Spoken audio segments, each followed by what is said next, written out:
থেকে বলছি। তো লিভো 110 সিসির গাড়ি ক্র্যাঙ্ক মেইন চেম্বারে কীভাবে লাগাবেন।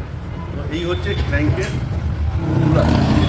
তো ক্র্যাঙ্ক আমরা চেম্বারে দিয়ে দেবো, হচ্ছে ক্র্যাঙ্ক। তো ক্র্যাঙ্কে সর্বপ্রথম আমরা কী করবো, ক্র্যাঙ্কে একটু অয়েল, ইঞ্জিন অয়েল দিয়ে দেবো আমরা ক্র্যাঙ্কের গিয়ারিংয়ের উপরে, ঠিক আছে। চেম্বারে একটু অয়েল লাগিয়ে দেবো, তারপরে ক্র্যাঙ্কটা এবার বন্ধুরা কুলার ছাড়া কিন্তু ঠিকঠাক ইঞ্জিনের আওয়াজ বেরোবে না। তো এই কুলারটা অবশ্যই আপনারা ইউজ করবেন। দেখুন কুলারটা কীভাবে আছে, এই কুলারটা, ঠিক আছে। তো এটা লিভো 110 সিসির গাড়ি, সিডি 110 ডিপ জোড়া একই লাগছে। আর আপনারা অনেকগুলো মডেলে এই কুলারটা ইউজ করতে পারবেন। তো অবশ্যই আপনারা এই টুলসটা কিনবেন, নাহলে কিন্তু ইঞ্জিনের আওয়াজ ঠিকঠাক আসবে না। আমি কীভাবে লাগাচ্ছি আপনারা দেখুন।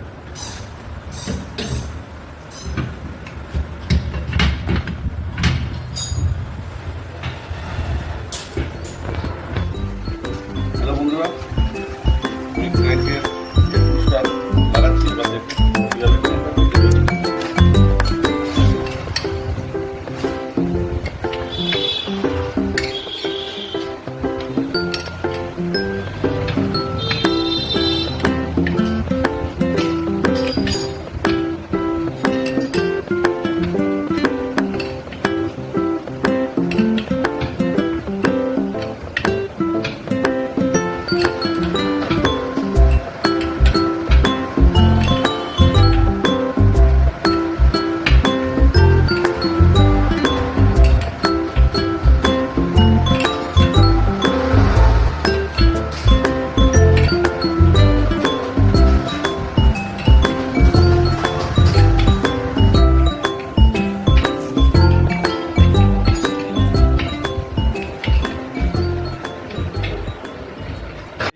লিভো 110 সিসির আউটপুট স্যাপ, যেটাতে আমরা পকেট লাগাচ্ছি।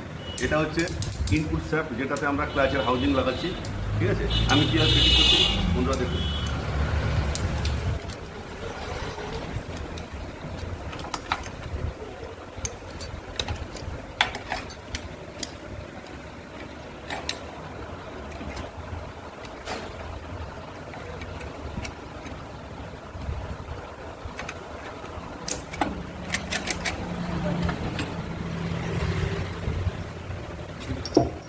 একটু অয়েল দিয়ে নেব।